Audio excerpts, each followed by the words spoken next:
I wasn't wearing a suit. I wasn't carrying flowers. I was carrying a mop. Every morning before sunrise, I cleaned the hallways at my daughter's private school. Most parents never noticed me. Some smiled politely. Most walked right past me. I didn't care.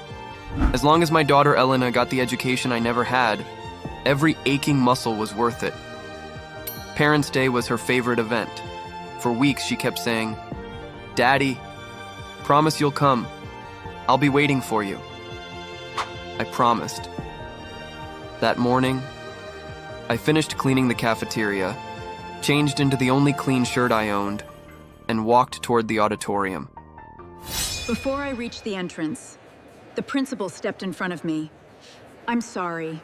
This event is only for parents." I smiled. I know. I'm Elena's father. She looked me up and down, at my worn-out shoes, my faded jacket. Then she laughed. "No, you're the janitor. Real parents entered 30 minutes ago." The security guards grabbed my arm. Inside, I could hear my daughter calling, "Daddy!" But they pushed me outside anyway. The entire parking lot watched. I stood there, holding the small handmade Father's Day card my daughter had spent 3 weeks making. I thought that was the most humiliating moment of my life. Until the next morning. A convoy of black SUVs stopped in front of the school. The richest businessman in the state stepped out, walked straight toward me, ignored every teacher, ignored every board member, then hugged me with tears in his eyes and said, "Ladies and gentlemen, meet the man.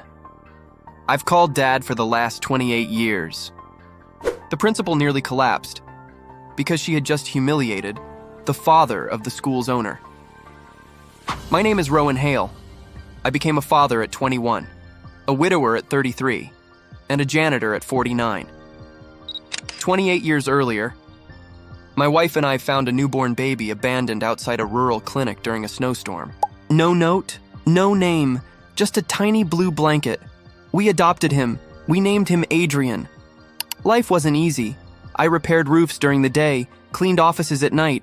Every dollar went toward Adrian's future. When he earned admission to college, we mortgaged our home. When investors rejected his first business, I quietly handed him every dollar from my retirement savings.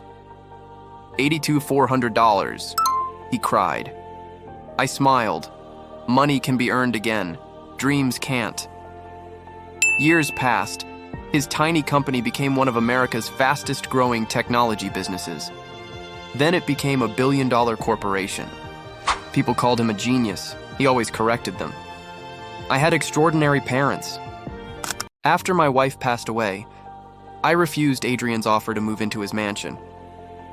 I still have work to do. I wanted to earn my own living. So I accepted a janitor position at the private academy his company had recently purchased. Neither students nor staff knew who I was. That's exactly how I wanted it. Then came Parents' Day. Everything changed. After the principal had me removed, I drove home quietly. Elena sat beside me. She never complained. Instead, she handed me the handmade card. On the front, she had written, "The best dad in the whole world." Inside, one sentence broke me. "I don't care if people think you're just a janitor.